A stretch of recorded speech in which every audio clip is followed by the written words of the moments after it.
in the next 10 minutes or so. He needs to make sure that everyone gets a reward for being here. So we need to pick out every single one of these birds as individuals. That was a really close, that one. The kites are flying directly at him. They're not waiting for him to catch the food. They are flying directly at him and expecting him to throw that bit of food into the air. It's pretty daunting stuff.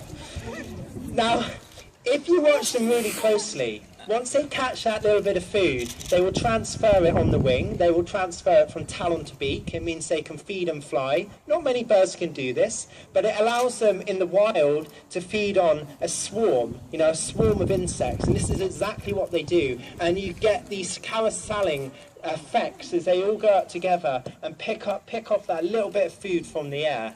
And we've got the perfect wing conditions for this today because they're doing it heading towards you. It does all different angles. We have lots of different ages on the team. We've got the old guys. We've got London, Gabbana, Waterloo, New York, Trafalgar. These are the older birds. They're about 20 to 30 years old. The youngsters on the team are Foxtrot, Sierra, Echo, Lima and India. The baby ones, that's the baby one here, their colours are slightly different from the old ones. They've almost got a mottled brown effect. Very, very different in colour. They're all brothers and sisters and aunties and uncles, which I think is really nice. They're a family team. They do have an association with the military.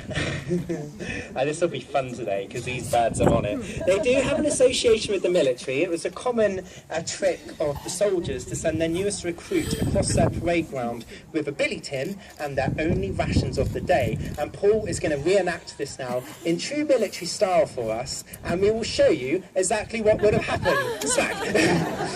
You can see in an instant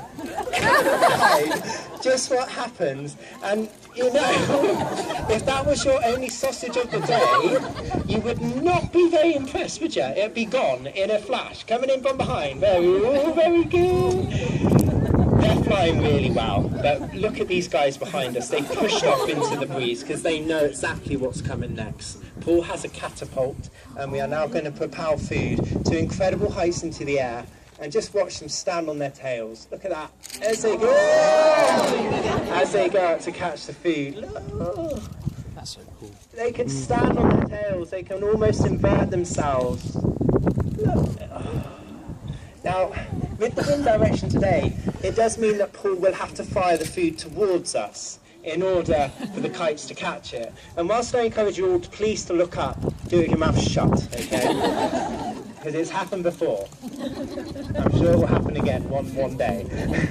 Okay, we got him all come in. He's biding his time. Look, he goes. Look, you can see how accurate they are. They're just so accurate to watch in flight. They never take their eye off that bit of food as it goes up into the air. Look at that. They sometimes grapple with each other because they're not cooperatively working together at the moment. They are solely out for that bit of food themselves. So sometimes you get talon locks. Look, flipping over. Oh, very good. Up it goes. Almost a full backflip. Now, as much fun as we're having, we could this all day. We need to go for our grand finale. Paul is going to try and recreate another, well, it's a stunt that's performed by an aerial acrobatic display team. They're very famous in this country, called the Red Arrows. Now, at the end of their show, they perform the champagne split, okay? And Paul is going to try and do this with black kites. It's like a starburst illusion of kites heading up together, peeling away from themselves, creating this magic illusion. He's going to fire 2 bits of food into the air. It's the only time he's allowed to call the birds into him, because we need at least 4 or 5 for this to stand any chance of working. Take it away, Paul. Okay. I need to waffle until the birds are in the correct position. He's got pretty much the team. He can't peek too soon, otherwise it will go completely wrong. Biding his time. He's gone for it. 2 minutes of food, go up. Oh. 1, 2. Now, I'm quite sympathetic too. At the end of the Red Arrow show, you can't usually hear yourself.